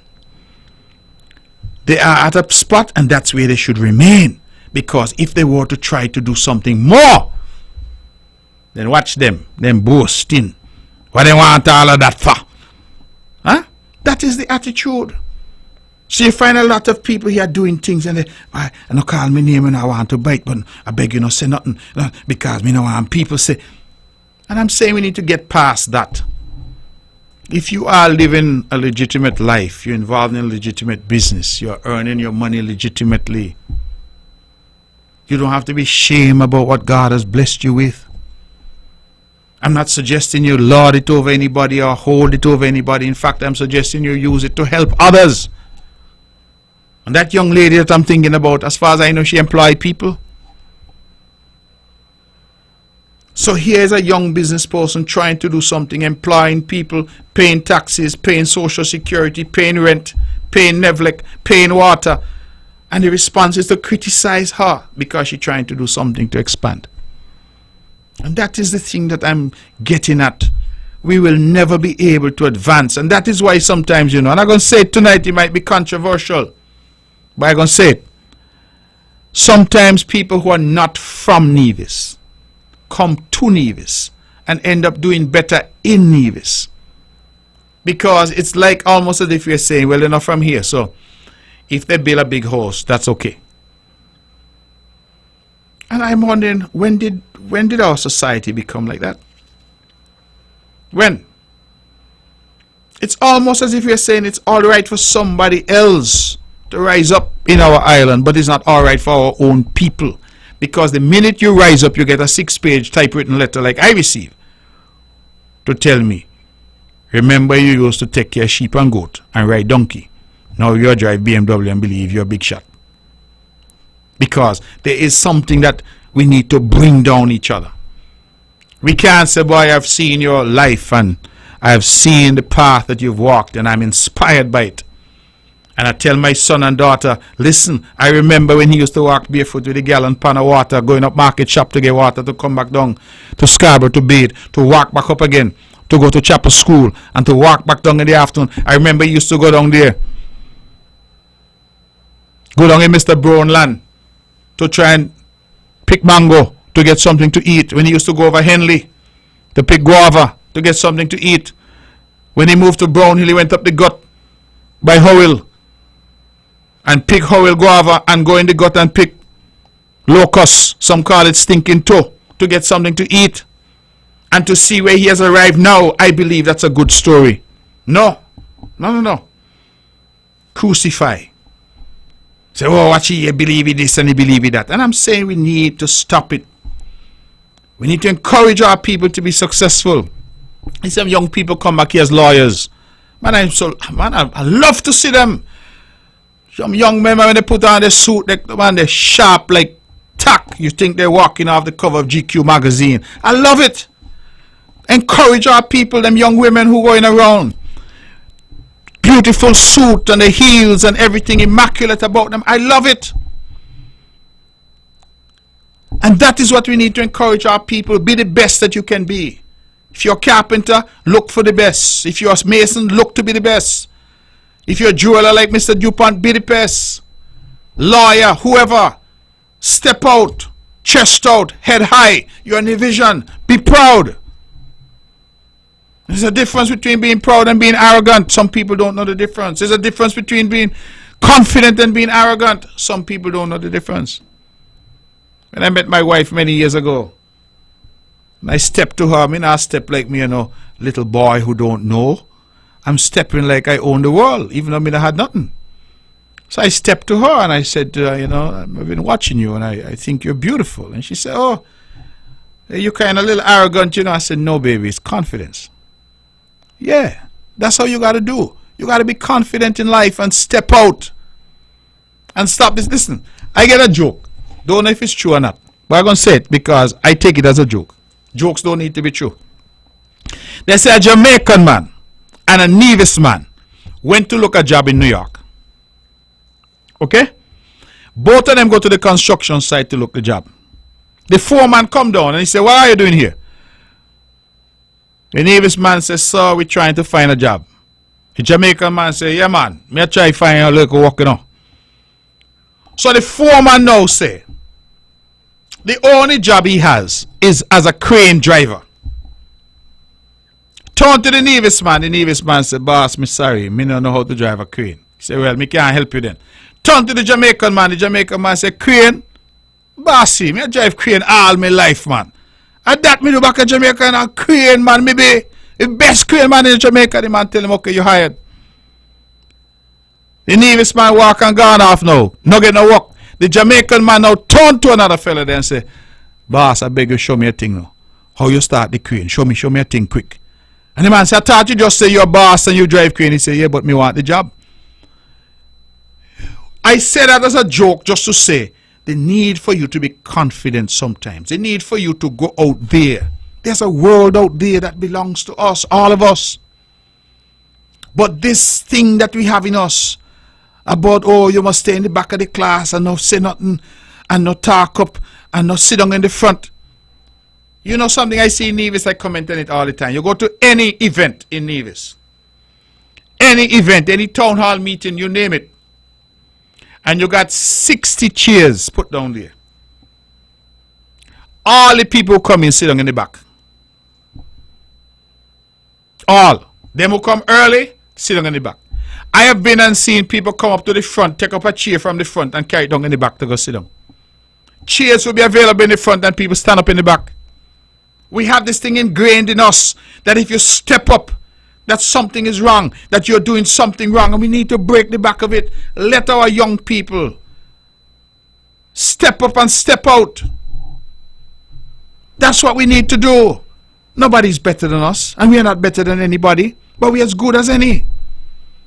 And we keep inculcating in our people that the minute you put your head up, the minute you rise up, and you must be attacked, and you must be told that you're playing this and you're playing that. Them days they're done. Foolishness. That's why I got so upset with this pundit. We don't deserve the name pundit, really. Because the choppiness them a chat. Foolishness. Right? Let our people be the best that they can be. If a man wants to drive a nice car, let him drive it once he can afford it. If a man wants to take a holiday with his family, let him do it. If a man wants to give away his money, let him do it once he can afford to do it. That's not your business. Because a lot of them who look at you driving a nice car and vex with you, they would secretly like to drive the same car. Look at your house and vex with you, they would like to have a house like that too. See your child get 15 subject in school and vex with you, them want their son get the same 15 subject, A lot of them who vex with you is not because they really vex with you. They vex that they can't be you. Let me say that again. A lot of them who vex with you ain't really vex with you, They really vex that they cannot be you. And I just want to say these things, controversial as they may be. Who want to get upset by them, get upset by them. But I think that we need an overhaul in terms of our mentality. And we need to encourage our people, be the best that you can be. Be the best that you can be. Nivisions have been poor for too long. We have been deprived for too long. Step up now. This is our time. And what is wrong with that? To have these curmudgeons telling you all kind of foolishness. Right? What is wrong with that? During the pandemic, I went around and I actually purchased lobsters during the pandemic. Not because I love lobster. Eat it once in a while, but it's not my favorite thing. But you know why I purchased it? Because so many of our fishermen were catching lobsters and had no market because the hotels were closed. And so it was my way of giving back. I buy lobster and I give to all kind of people. My way of giving back a little something. In fact, I went to, during the campaign, I knocked on a particular gate. And the chap who lives there came out. And he was a little aggressive. Say, I'm happy. I say, hey, you're not going to deal with me, sir. I remember how much lobster me done buy from you during the pandemic. And he said, okay, the boss, okay. But, you know, NRP is my party. I say, all right. Me respect that you support NRP, but you don't need to be aggressive with me. Because I was there when the chips were down. And he said, fine, he understand.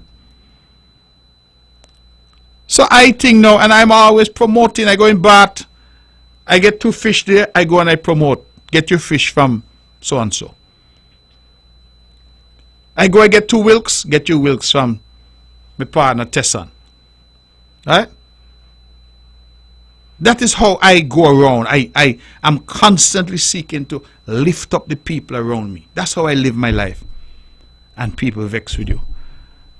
Vex with you, you're show off.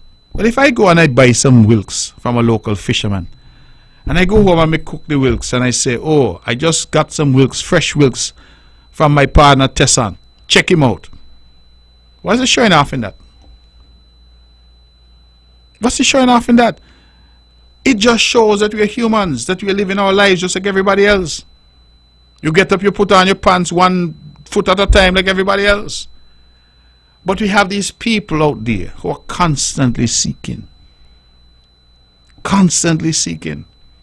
to go at you, to criticize and to condemn.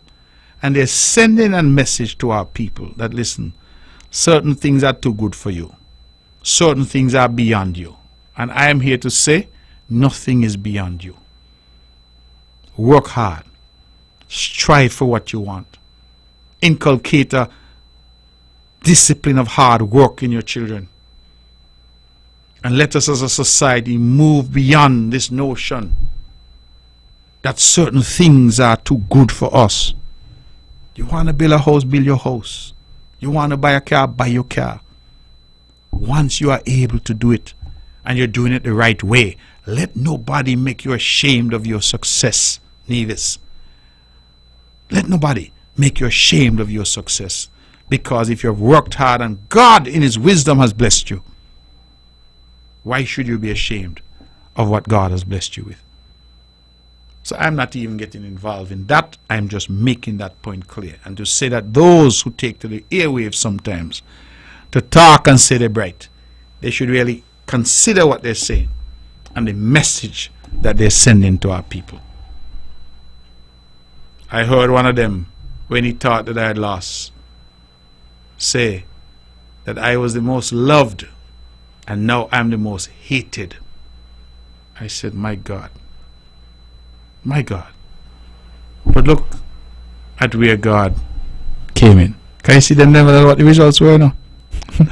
Nobody knew. They were all relying on a fake text that they got. And I said, for somebody to be the most hated, but I still win by 147 votes. That's not even close. But you listen to them because you see, they were not really talking about any analysis. They were talking about what they really felt they wanted to see happen. And when you have aught against a man, even if it's just a rumor that the man has fallen, you start to rejoice in your heart. That is really what happened. And that is why I want to go on record tonight. I called him earlier to say thank you. I want to go on record to thank my brother, Edric W. Stanley. Edric made a comment to all the bashing and all the noise. Edric said, my horse will come home.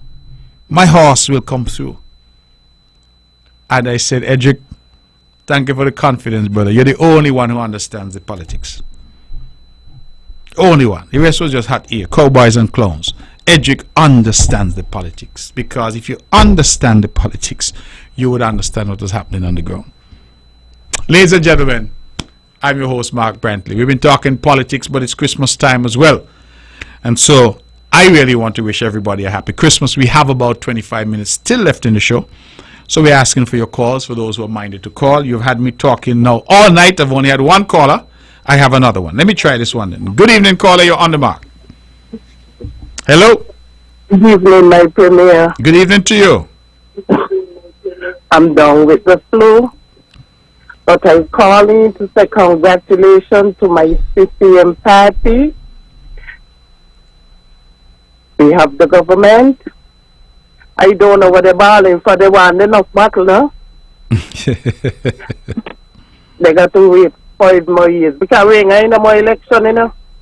The supervisor for the election said the election was free and fair. What am I ball for? Well. Eh? They got 5 more years of ball. Anyway. Merry Christmas to you and your family. Enjoy your Christmas. Thank you, my dear.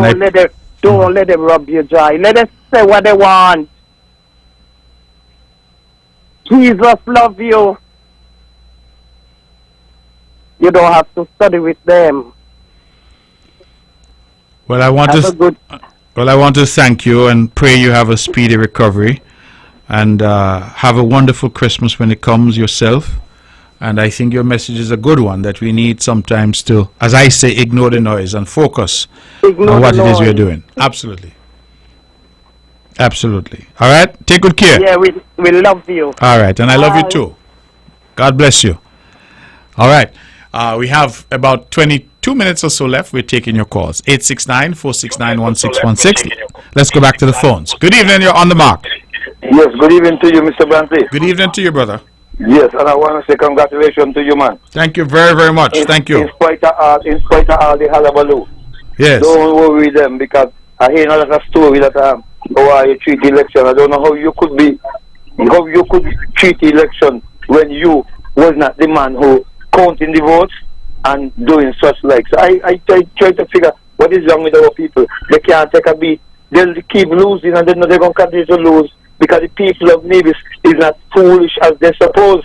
There are people that who know who will be the best leader for them, and to make sure that the people of Nevis is well looked after. And I know you're capable and well able to do that, because you're from Gingerland, and that's what they hate about you, because you're a Gingerland man, and they feel like, well, your standard is not good enough for them. But I want to tell you tonight, be careful with some of those people who claim to be your friend, because they're not good. A lot of them going around saying all kind of things and saying, oh, we're going to get election in Nevis again just now because I treat the election. How can you treat an election when you was not counting the ballots? Some of them even say that ballot come out of the box, 2 ballots in a one. How one person could put in 2 ballots in a box? What happened to the returning officer? But not only that. Not only that, what happened to the agent for NRP who was there? Exactly. So something got to be wrong with our people, and they need to open their eye and see, because they got to understand, because of what happened over in St. James's, they feel like, well, they had it all played. But, you know, God loves people who are honest and who not carry news. He got some people who be traitors, like to carry news. And because they like to carry news, they end up falling in the same trap that they were built for somebody else. Never mind, Alexis lose. CCM is still the government. And I want to tell the people of Nevis, don't be fooled. You got to be focused and stay on guard, because you got a lot of them want to rob you dry.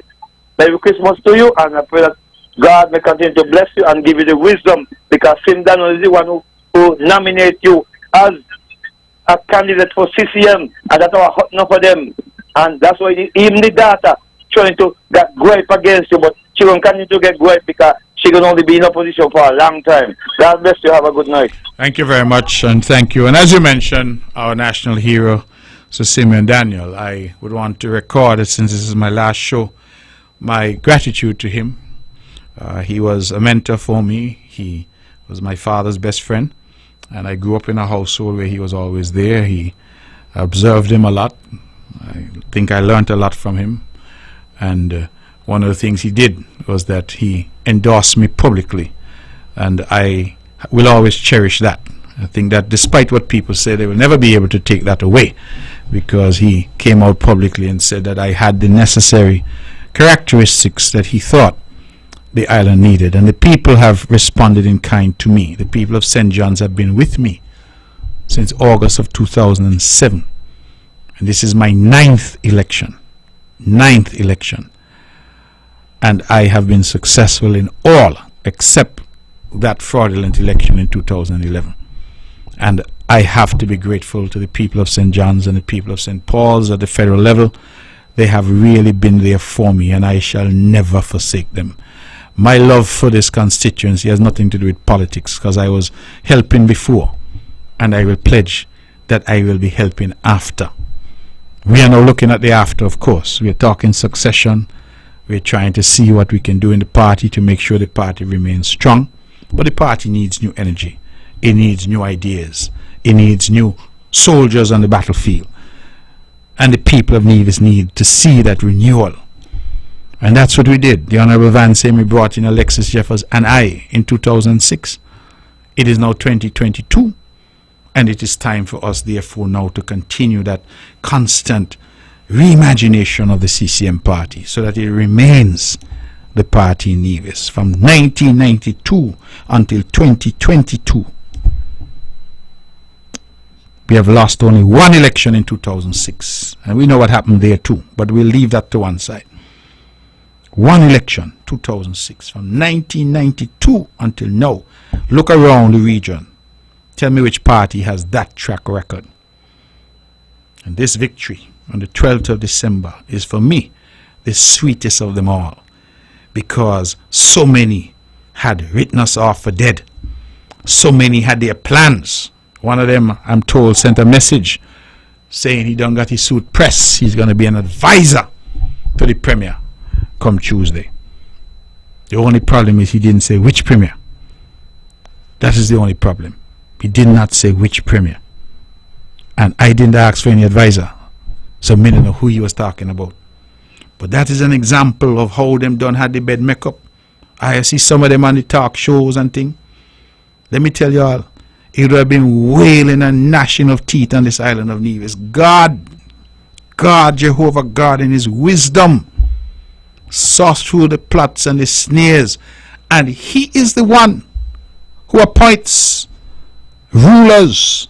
He is the one who puts them up, and he's the one who takes them down. And he saw, when I look at some of the rabid elements who are all feeling the slips, waiting to get their hands on the treasury and get their hands on power and authority in this island here. See that non-national community? I see my opponent put up something on social media talking about Spanish people. And they start this whole thing saying how somehow it's Spanish people that voted for CCM. And I laugh. You know why I laugh? In the election of August, just gone, federal election, ask my opponent who nominated her. Matter of fact, I have the photo in my phone. A Spanish fella, clad from head to toe in green, holding up she hand. He two of them grinning and happy as a lark.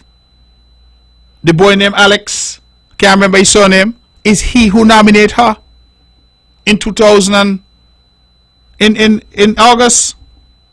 I got a picture of them coming out the magistrate court, holding hands, champion. When I went in Bath Village, my people on the outside of the polling station by Alberta Plain Community Center are sitting in under one tent. Who under the next tent?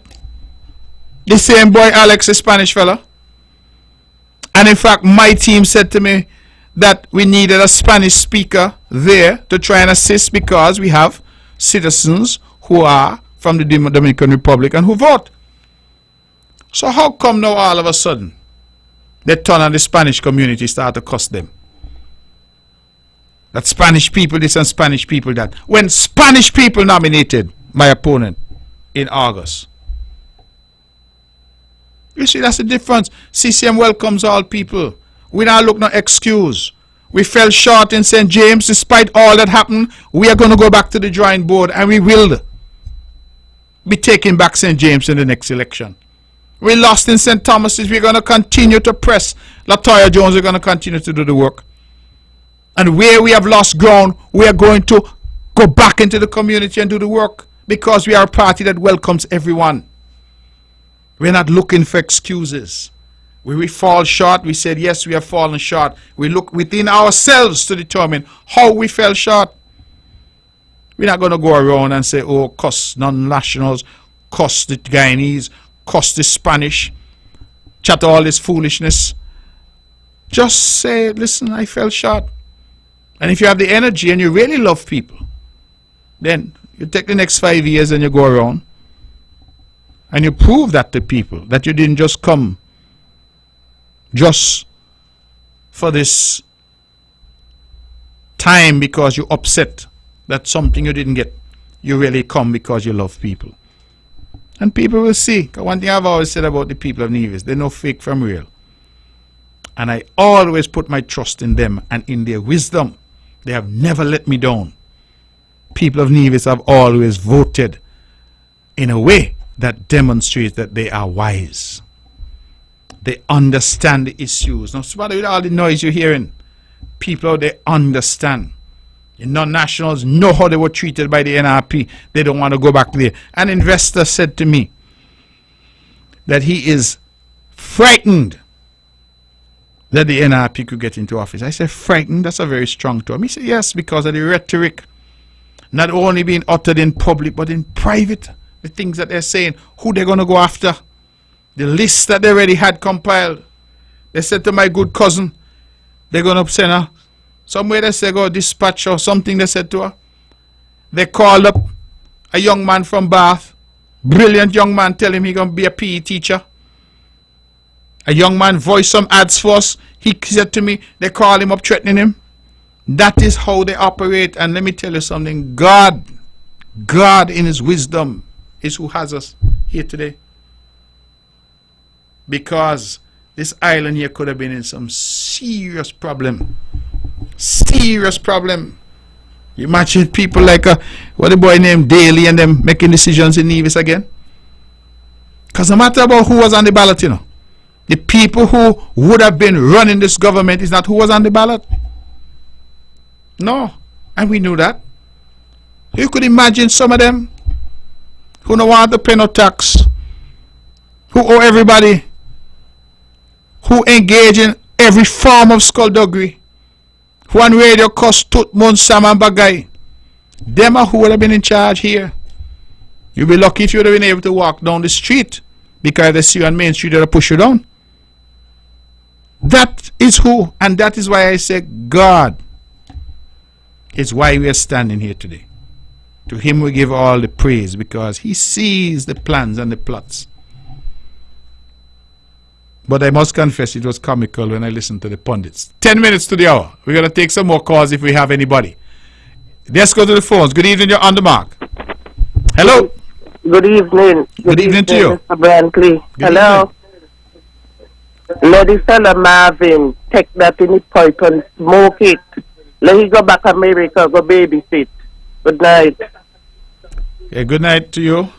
I'm not so sure who you mean by Marvin. But listen, the end of the day, as I said, we are standing. That is all that matters. With all that was thrown at us. Listen, I said to somebody, there's some fella in Sinkies that says a radio host down there. I don't even know I don't believe I've ever had a conversation with him that I can recall. I know of him. He, every day, cussing Mark Brantley. Like me take up something that belonged to him. Some boy that said from Sinkies on the internet. Can't remember his name right now. But somebody sent me a clip where he say he gonna make sure the government change in Nevis. And me see NRP. I see him in town. When I drive dog, I see him in town. So he look like NRP bring him home too. Go change the government. You had fake profiles pop up every day on social media. One objective, bash Mark. You got all these talk shows. Don't know what the name now, but what different station they got, right? All day, bash me, bash Mark.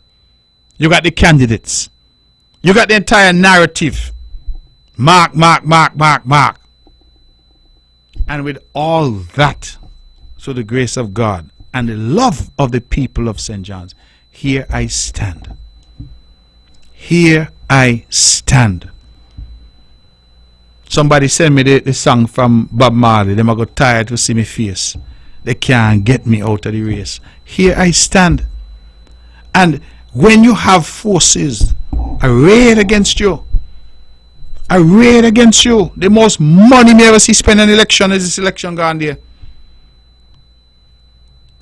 Arrayed against you, and you're still standing. That is the grace of God and the love of people. So how you look at a man like that and say he's the most hated? Maybe hated by he who's making the comment, but not hated by the people. We have about 6 minutes left. Let's go back to the phones if there's anybody holding. Good evening, you're on the mark. Let's try this other caller. Anybody else is holding? Good evening, you're on the mark. Good evening, Mark. Good evening to you.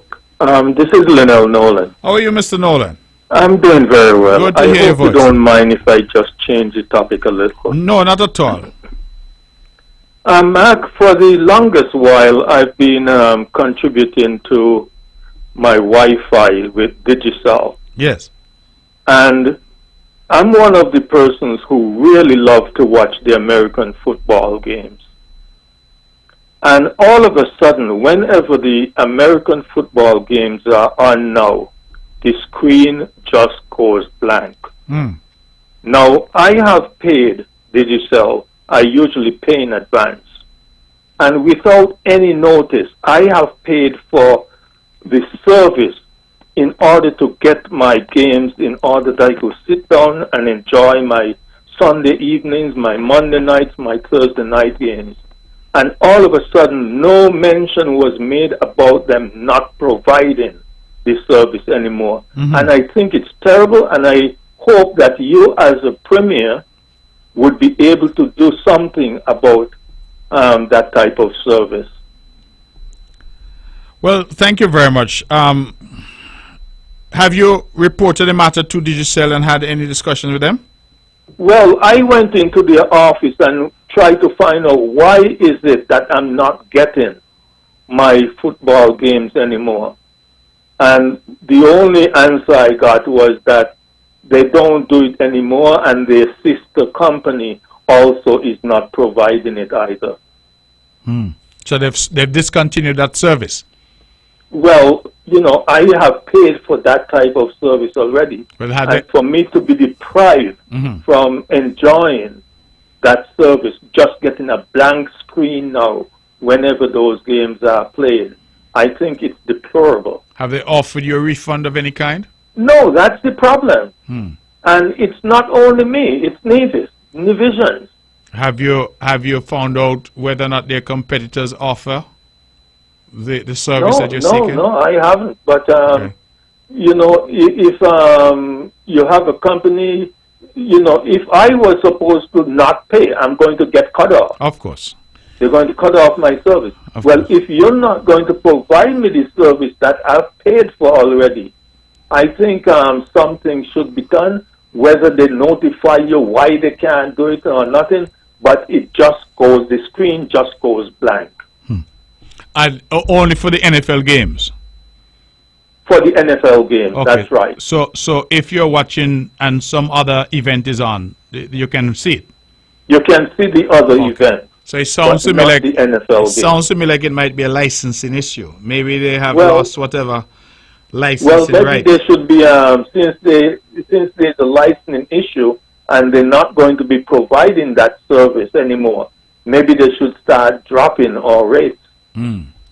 Well, that's But an I excellent hope point. that from your end, there's something you might be able to do in order to discuss this matter with them to find out why are they treating Nivisions that way. Okay.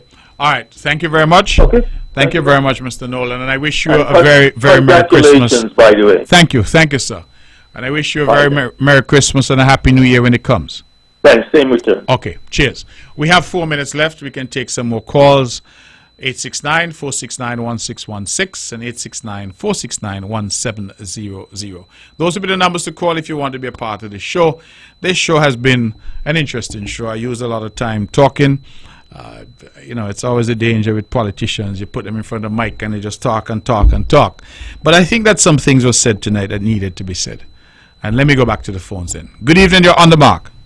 Good night, Miss Honorable Brantley. Good night to you. I have a long list here, man, but I can't say too much. So all I have to do is thank God for your brilliance, and you are the best.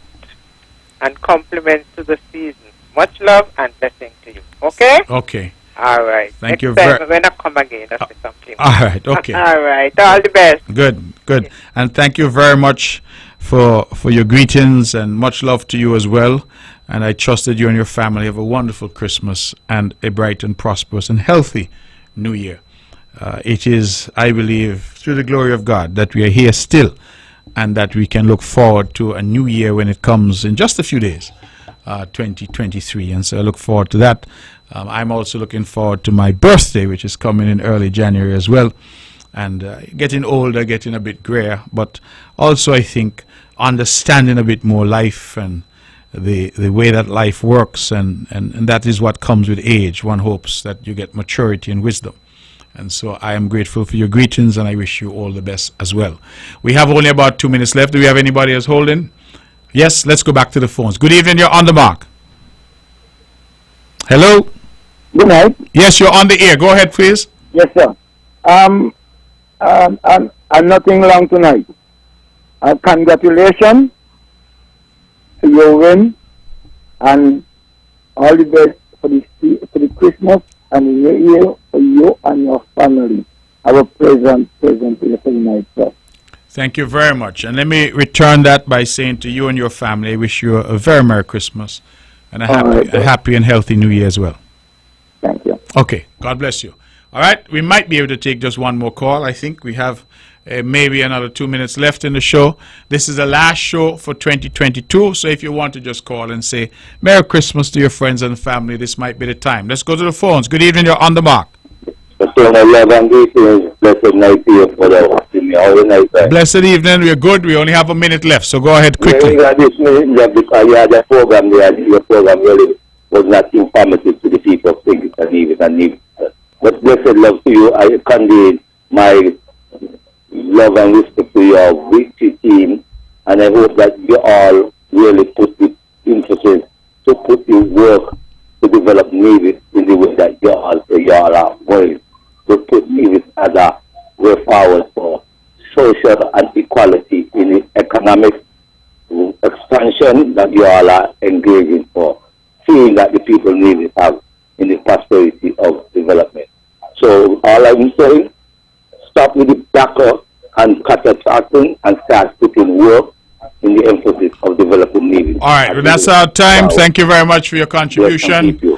God bless you. And that's it. So I think that we are now at 10 o'clock. It is time for us to go. Not only the band is striking up now, but here we go. The band has struck up. Ladies and gentlemen, this is and has been our final show for 2022. We want to thank you. It means that we've been here for the past 52 weeks, and so we have come to the end of another year on this show. I want to thank Von Radio, my dear friend and brother Weber Herbert, and the entire staff here for having me all these years. I want to thank Daniel Brantley for sponsoring this show all these years, and I want to thank you, the audience, the hosts who have helped, Alexis Jeffers, Eric Evelyn, Troy Liebert, who have come. Sometimes I can't make it. They've come. They should rebroadcast on Thursdays at 2 p.m. 1 p.m. right here on Von Radio. And so we thank you. We're grateful to God. We're grateful to you. We're grateful to the people of Nevis, those at home and those abroad, who continue to make this show what it is. Thank you from the bottom of my heart. Merry Christmas, everyone. God bless you. I pray you have a peaceful Christmas season, and we look forward with renewed hope for the new year. Thank you, good night, and God bless you.